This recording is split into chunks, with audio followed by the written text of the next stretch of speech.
Colosenses 2, 13 al 15 dice así: ustedes estaban muertos a causa de sus pecados y porque aún no les habían quitado la naturaleza pecaminosa. Entonces Dios les dio vida con Cristo al perdonar todos nuestros pecados. Él anuló el acta con los cargos que había contra nosotros y la eliminó clavándola en la cruz. De esa manera desarmó a los gobernantes y a las autoridades espirituales. Los avergonzó públicamente con su victoria sobre ellos en la cruz. La cruz representa la victoria del cristianismo, pero también es el origen de la vida de los cristianos. Es a través de su muerte que nosotros tenemos vida. Isaías 53, el capítulo completo, da cuenta de esto. Voy a leer solo 3 versículos saltados, que dice así: pero Él fue traspasado por nuestras rebeliones y aplastado por nuestros pecados. Fue golpeado para que nosotros estuviéramos en paz. Fue azotado para que pudiéramos ser sanados. Formaba parte del buen plan del Señor, aplastarlo y causarle dolor. Sin embargo, cuando su vida sea entregada en ofrenda por el pecado, tendrá muchos descendientes. Disfrutará de una larga vida y en sus manos el buen plan del Señor prosperará. Cuando vea todo lo que se logró mediante su angustia, quedará satisfecho.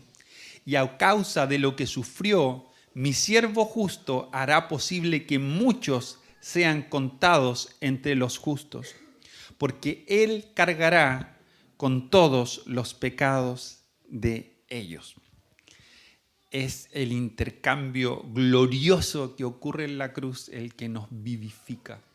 Por eso la resurrección empieza con la muerte de Jesús, porque precisamente Jesús, Dios, tanto Padre, Hijo como Espíritu Santo, es el único capaz en la historia del universo de crear algo a partir de la nada y de hacer emerger vida donde hay muerte.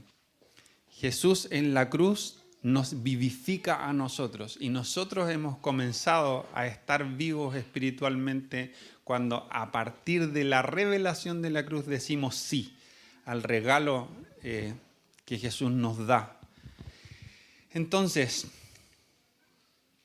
teniendo como telón de fondo la muerte como una expresión extraordinaria de la victoria del cielo en contra de las tinieblas, es que hoy celebramos la resurrección. Y la resurrección tiene un lugar indispensable porque no es un evento que pueda disociarse de la muerte. Primero porque para aquella resurrección tiene que haber primero muerte.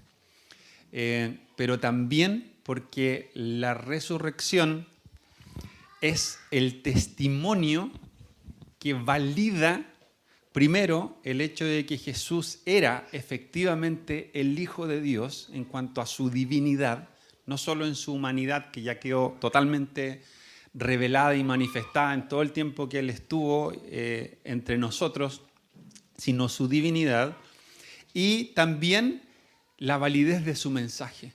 Todo lo que Jesús dijo acerca de sí mismo está validado a través de su resurrección. Jesús pocas veces hizo referencia a su divinidad, pero las veces que lo hizo en forma categórica. Y de hecho, cuando se discute esto entre las personas que formalmente estudian la Biblia, suele usarse como quizás el mejor argumento esta historia del paralítico que sus amigos traen a Jesús y que abren el techo para presentarlo delante de él, porque cuando Jesús se acerca, le dice, tus pecados te son perdonados. Y toda la audiencia de judíos, sobre todo los eruditos entre los fariseos que escuchan esto, de manera inmediata entienden que Jesús a través de esa declaración se estaba haciendo igual a Dios.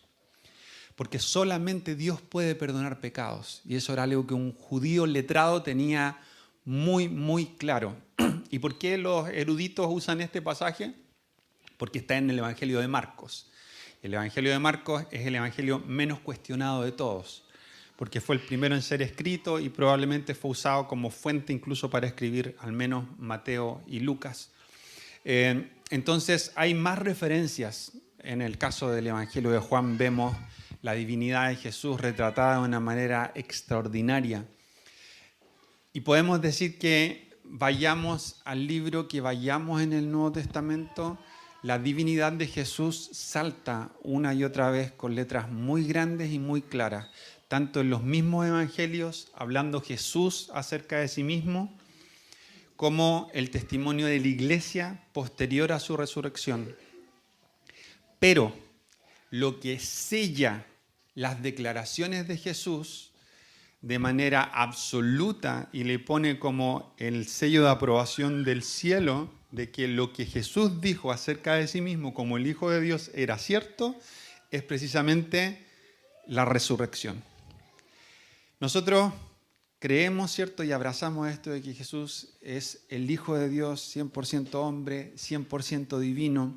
Pero hay personas que creen que Jesús fue un gran maestro, un curandero o un revolucionario. Si nosotros miramos la Biblia y reconocemos lo que nosotros reconocemos, que es que la Biblia es un documento histórico fiable, es verdaderamente la palabra de Dios y en ella encontramos un testimonio real de Jesús encarnado y todo lo que luego el Espíritu inspiró acerca de Jesús y todo lo que el Espíritu antes inspiró que apuntaba hacia Jesús, entonces vamos a decir que, dado que la palabra de Dios es real, entonces su testimonio acerca de Jesús es inequívocamente real. Él era, es y será el Hijo de Dios, unigénito, divino.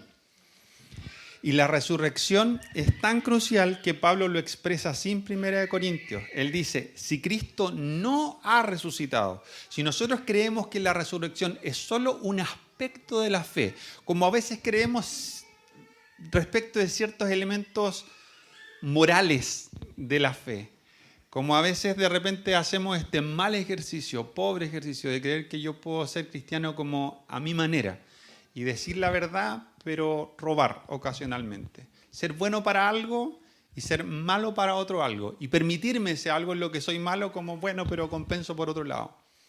La fe no funciona así. Pero si eso es verdad, de que la fe no funciona así en aspectos como la ética cristiana, muchísimo menos en los aspectos medulares del mensaje del cristianismo. Y Pablo lo dice de manera muy explícita y muy enfática, que si Él no ha resucitado, entonces la fe de ustedes es inútil y todavía son culpables de sus pecados. En ese caso, todos los que murieron creyendo en Cristo están perdidos. Y si nuestra esperanza en Cristo es solo para esta vida, somos los más dignos de lástima del mundo. Lo cierto es que Cristo sí resucitó de los muertos. Él es el primer fruto de una gran cosecha, el primero de todos los que murieron. Así que ya ven, tal como la muerte entró en el mundo por medio de un hombre, ahora la resurrección de los muertos ha comenzado por medio de otro hombre. La resurrección, como decía, confirma tanto la divinidad de Jesucristo como la validez de su mensaje. Es el fundamento indispensable de la esperanza de vida que nosotros tenemos, eterna en Él. Si Cristo no resucitó, entonces no era divino. Y este es el gran problema con el hecho de desdibujar la divinidad de Cristo. Y por eso seríamos los más pobres y dignos de lástima si es que esto no fuera cierto. Porque Jesús históricamente puede haber sido reconocido como un hombre bueno, alguien que no cometió pecado alguno, en cuya vida y testimonio no se encontró ni transgresión ni ofensa. Fue obediente hasta la muerte y muerte de cruz. Pero ¿por qué el sacrificio de un hombre, por bueno que haya sido, aun cuando haya sido el único bueno en la historia de la humanidad, alcanzaría para cubrir la culpa de los pecados de todos los seres humanos en la historia, tanto antes como después de él? Y la única forma de entender esto es que el ser humano que murió ahí era más valioso que toda la humanidad. Su valor es tan extraordinario, es tan excelso y elevado que efectivamente, si pusiésemos en una balanza el valor de Cristo y el de la humanidad completa, con sus pecados, quebrantos y transgresiones, Jesús pesa más, Jesús vale más, porque es el Hijo de Dios. No es solo un buen hombre que se sacrificó. Por eso el hecho de que Él haya resucitado y que a través de eso se dé testimonio de que Él es y era divino, es para nosotros tan indispensable, porque a través de eso nosotros decimos Jesús es sacrificio suficiente. Depositamos nuestra fe en alguien que tiene poder real para salvar.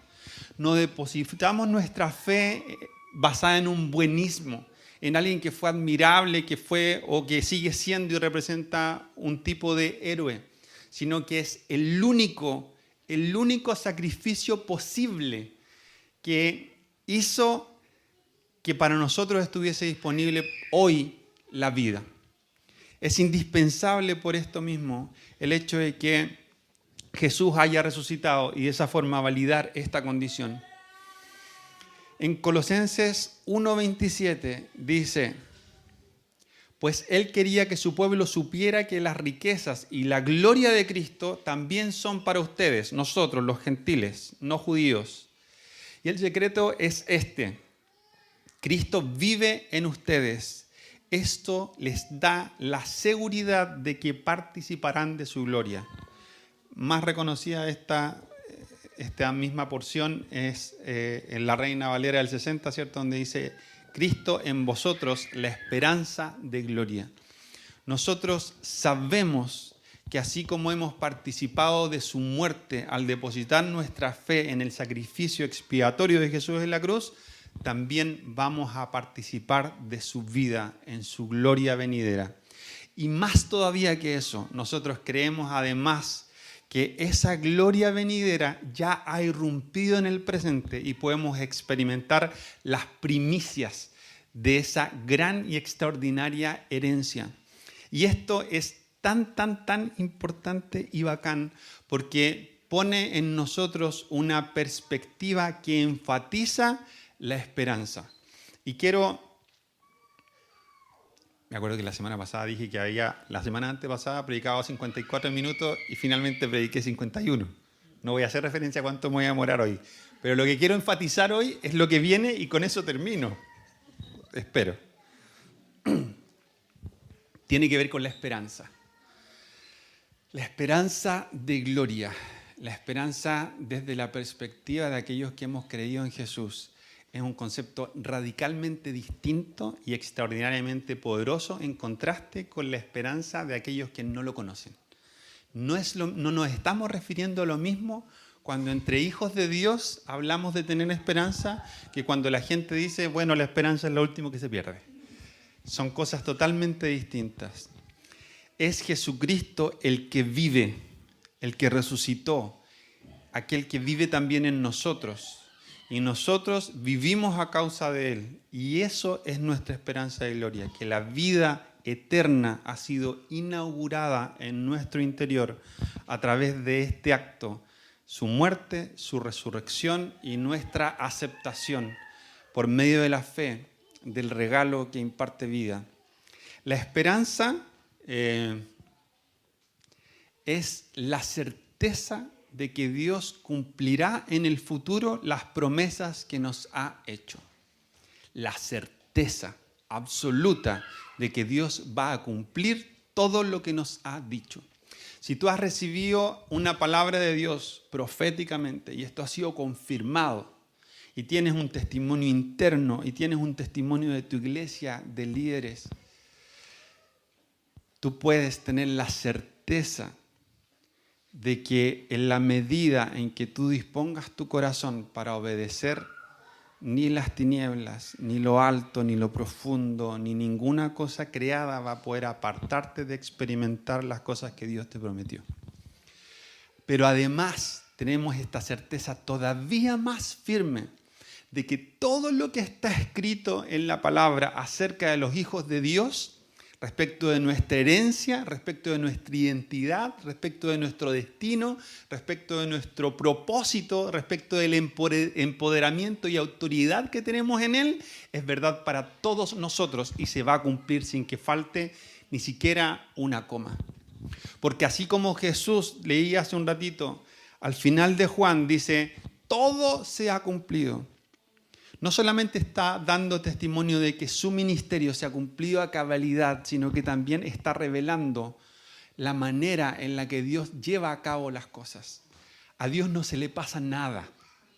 Cuando Dios prepara camino para nosotros y Él nos promete cosas, podemos tener la certeza de que todo lo que está escrito para nosotros va a cumplirse. Podemos tener la certeza de que todo lo que Él dice acerca de Él y de nosotros es verdad. Podemos tener la certeza de que la manera en que Él describe el mundo a través de su palabra es la manera en que el mundo es. El mundo no es como dice acerca de sí mismo que es. El mundo es como Dios lo define a través de su palabra. Es a través de ella que nosotros podemos comprender la realidad de manera nítida. Es a través de la descripción del espíritu, incluso a nuestro espíritu, que nosotros podemos percibir las cosas de manera real. Y esto es tan importante porque cuando yo tengo la certeza inequívoca de que Dios va a cumplir sus promesas en el futuro, eso transforma mi presente. Y transforma mi presente de múltiples maneras. Una de ellas, que a veces como que la olvidamos y pensamos que esto es solamente recordarnos cosas en la cabeza para afirmarnos en una cuestión intelectual y quizás tomar buenas decisiones, es que la esperanza puede transformar nuestras emociones. En los peores momentos, cuando no hay nada, cuando siento que todo se está desmoronando por completo, la esperanza puede permear mis emociones y permitirme experimentar paz y gozo cuando todo mi sistema corporal me dice que estoy en peligro de muerte y que no hay nada de lo que agarrarse. Y hay una palabra que aparece varias veces en el Nuevo Testamento, varias aplicadas al Espíritu Santo, pero también aplicada a Jesús, que es la palabra paracletos.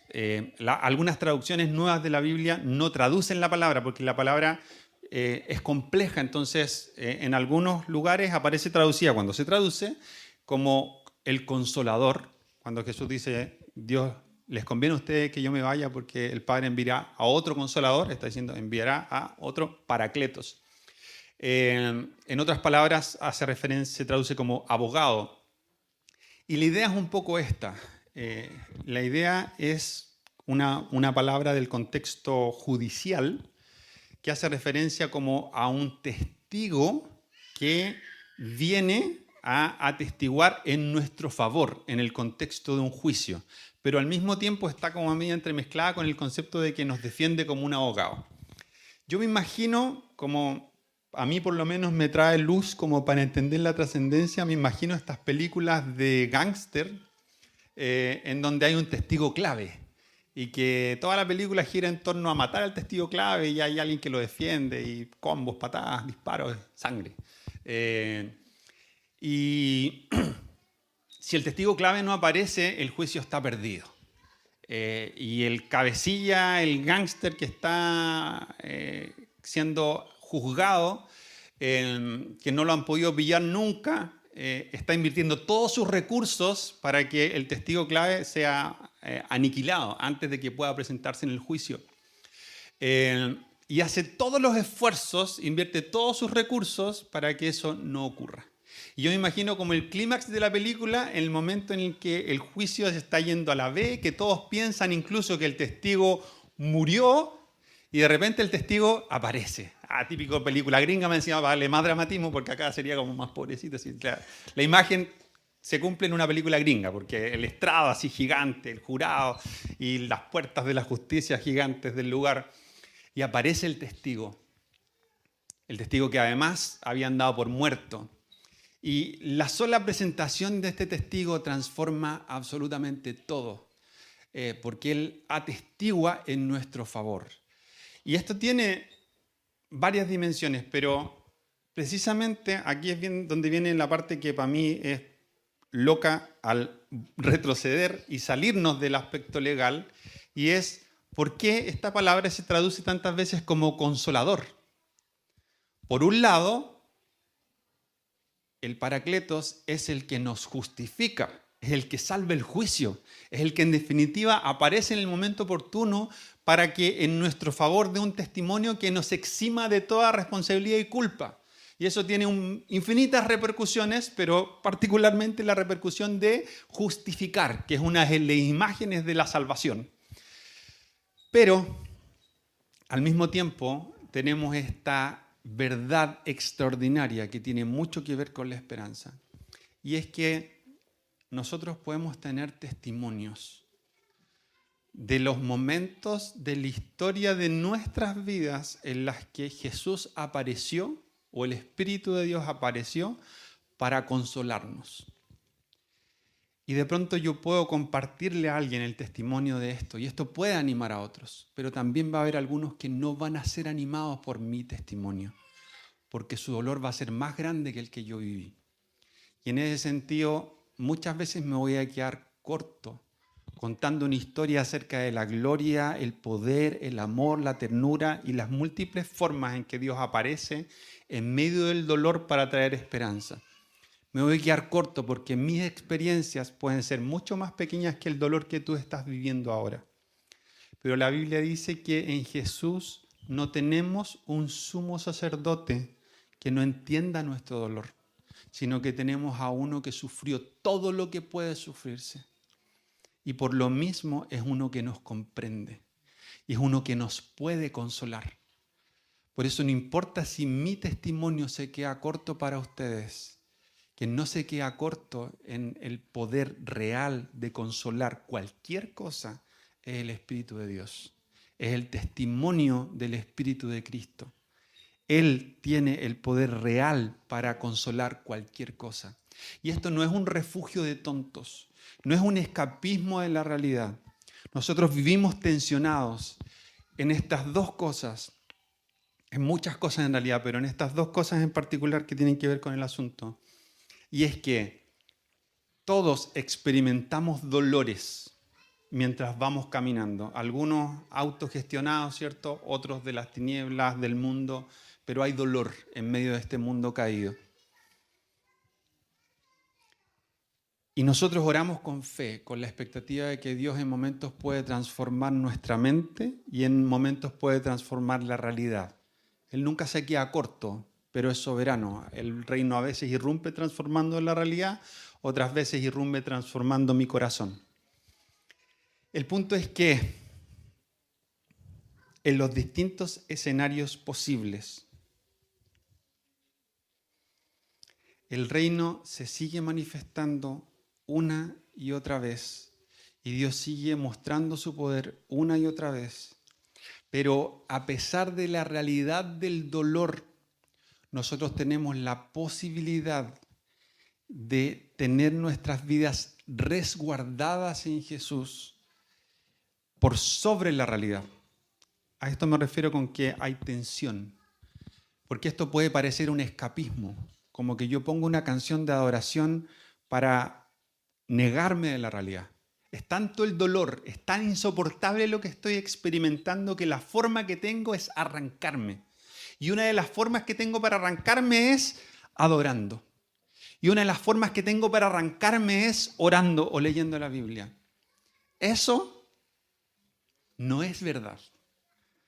Porque habitar en la presencia de Dios no es un escapismo.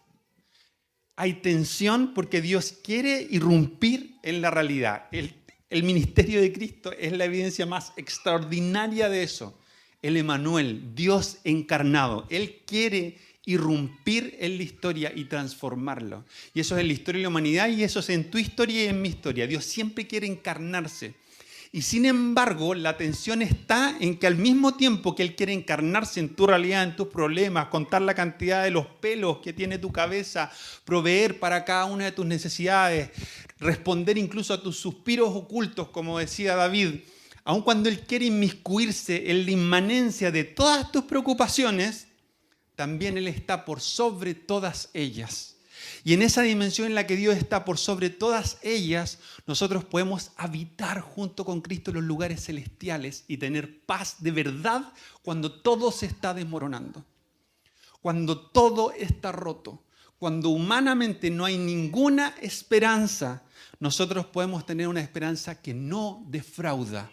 Porque al final Jesús ya triunfó y lo llevará a una consumación absoluta. Al final Jesús va a volver a decir, tetelestai, no faltó nada. Todo lo que el Padre ha prometido se va a cumplir. Nada va a faltar. Nada va a quedar pendiente.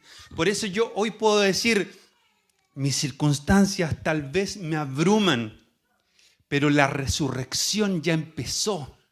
El primogénito de los resucitados ya está sentado a la diestra del Padre en gloria y majestad. Y los que ven a Jesús hoy lo ven con los pies como bronce pulido y con los ojos como llama de fuego y con el cabello blanco y resplandeciente. Porque el primogénito de los resucitados ya está vivo y vive para siempre y no va a volver a morir como Lázaro. Es aquel que vive con esa vida que no se apaga nunca más. Y esa vida ya está en nosotros. Aunque parcialmente es una primicia real. Así que la esperanza de los resucitados en Cristo por medio de su muerte es una esperanza real. Podemos venir donde Él y volver a hacer este intercambio. Que Él vuelva a traer su justicia por nuestra injusticia, su esperanza por nuestra desesperanza, su perdón por nuestras transgresiones. Durante la semana estábamos viendo en nuestro discipulado un documento que fue una de las tareas y aparecía en el documento una frase de C.S. Lewis. Y la frase decía esto: si tú lees la historia, descubrirás que los cristianos que hicieron más por el mundo actual fueron precisamente aquellos que pensaban más en el mundo venidero.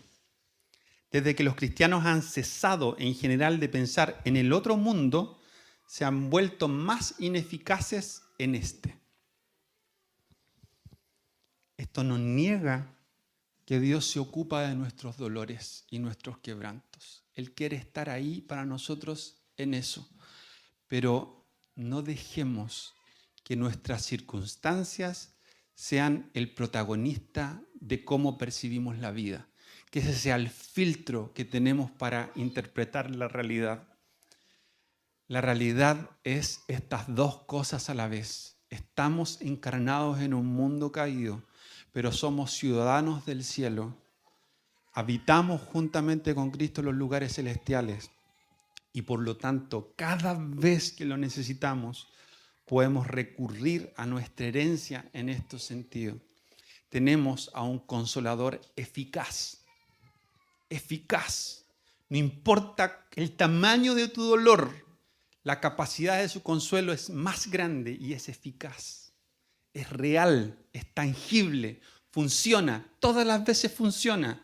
Y todas las veces funciona indistintamente de si tu experiencia te dice no, mentira, porque yo he intentado y no ha funcionado.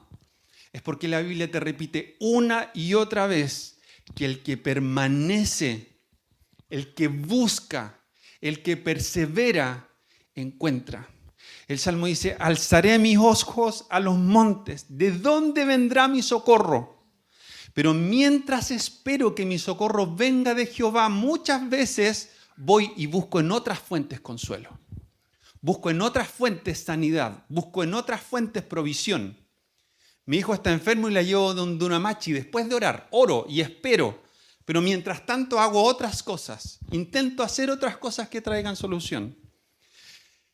Si de alguna manera el sábado santo, de ese silencio sepulcral, nos lleva a ser como los discípulos, que a lo mejor aterrados, pero estaban juntos en un lugar, desconcertados. No tenían nada que hacer, no tenían ningún recurso, no tenían esperanza. Nadie cachaba que Jesús iba a resucitar. Incluso cuando les dijeron, cuando las primeras mujeres vieron a Jesús resucitado, dijeron, no, esta cuestión es una tontera, imposible. Ni siquiera diciéndoles creyeron que era posible. Y sin embargo, en su desconcierto, lo único que hicieron fue esperar en el lugar adecuado, donde Jesús iba a aparecer y le iba a decir paz. Entonces, si mi único recurso es Dios, si de verdad yo busco que mi consuelo venga de Jehová y en medio de mi quebranto que me devasta, guardo silencio y espero en Él, el consuelo va a llegar. Y te lo aseguro que va a llegar. Te aseguro que va a llegar porque es una promesa eterna de Dios. El Paracletos está vivo y está en medio de nosotros y habita en ti. Tienes una fuente de consuelo inagotable en tu corazón. Si te sientes solo, recuerda porque es mentira. Si te sientes aislada, si te sientes sola, si te sientes rechazada, tienes una fuente de consuelo inagotable en tu interior si has creído en Jesús. Así que este es un día en el que los cristianos celebramos, porque tenemos una razón histórica, real, viva y eficaz, de que hubo uno que fue como nosotros, pero también es el Hijo de Dios, que vivió de manera recta y agradó al Padre en todos sus caminos, que entregó su vida por nosotros. Ni siquiera las tinieblas sospechaban que su muerte podía tener las consecuencias que tuvo o no lo habrían matado. Pero cuando ese resucitó, también nosotros hoy sabemos que la resurrección está a la vuelta de la esquina para ti y para mí. Lo que hoy sufrimos no se compara con la gloria que vamos a experimentar. Y esto es verdad. Y cuando algo es verdad, puede producir en nosotros convicción. Entonces, lo que yo hoy decido, puedo empezar a decidirlo sobre la base de esa convicción. No voy a pensar que es más importante proveer recursos hoy para mi familia por mecanismos deshonestos, porque siento que imprescindiblemente necesito más lucas, sino que voy a pensar en las consecuencias de mis actos en el siglo venidero. No voy a dejarme ahogar por las circunstancias que hoy vivo, sino que voy a pensar en la riqueza de gloria y de gozo que hay para mí en el mundo venidero. Esto es verdad. Y podemos regocijarnos y podemos echar mano de ello para ser consolados y podemos tener en esto un argumento fiel y verdadero para tomar decisiones y para que se infunda aliento a nuestro corazón. Te invito a que podamos orar y yo quiero invitarte hoy que podamos tener un tiempo de gratitud y de celebración. Que nuestra oración pueda levantarse como en un volumen audible, que tú puedas empezar a declarar específicamente sobre tu vida esperanza. Piensa en las cosas en tu vida en las que has en un punto dicho, siento que por aquí lo que había de colores y de belleza se murió. Siento que había cosas que Dios me dijo, pero murieron. Yo te animo a que pienses en las cosas en las que Dios te habló algún día o cosas que han sido sueños en tu corazón, buenos, de Dios. No ganarte el quino necesariamente, pero cosas en las que llegaste a abrazar una desesperanza aprendida. Y que podamos pasar desde la gratitud de lo que Dios ya está haciendo y lo que hizo, lo que conmemoramos hoy. Comienzo mi oración, gracias Jesús porque tú vives y porque yo vivo juntamente contigo y así como tú resucitaste para no morir nunca, también un día yo voy a habitar en la presencia del Padre vivo para siempre. Y desde ese lugar yo te animo a empezar a agradecer por lo que Dios está haciendo en tu vida hoy, por las cosas buenas que Dios está haciendo hoy. Y desde ese lugar de gratitud yo te animo a empezar a orar para decirle, Señor, y ahora llamo al espíritu de consuelo y de esperanza sobre mi alma, para que mi alma despierte en expectativas de que tú eres Dios e irrumpes y haces cosas extraordinarias, porque todavía este Dios inmutable que decía la Rodenante, inmutable, sigue pudiendo crear cosas a partir de la nada y traer vida, trayendo vida donde hay muerte. Dios sigue siendo el mismo. Así que si la Biblia nos puede acompañar con música, esto no es para manipular, es solo para ayudar a que te puedas concentrar. Yo te animo en estas tres cosas. Empieza agradeciendo por el Cristo resucitado. Luego agradece por lo que el Espíritu Santo de Dios está haciendo en tu vida ahora. Y luego invita al Espíritu a empezar a traer esperanza en los lugares donde no has tenido esperanza. Y si en medio de esto, te invito a no saltarte esto, pero si en medio de esto quieres pasar adelante y juntos tener un tiempo de oración para pedir que el Espíritu Santo de Dios empiece a derramar esperanza y que la resurrección para nosotros sea hoy un hito conmemorativo que vivifica realmente, entonces ven y vamos a orar juntos para que el Espíritu Santo de Dios pueda ministrar esperanza en medio de su iglesia.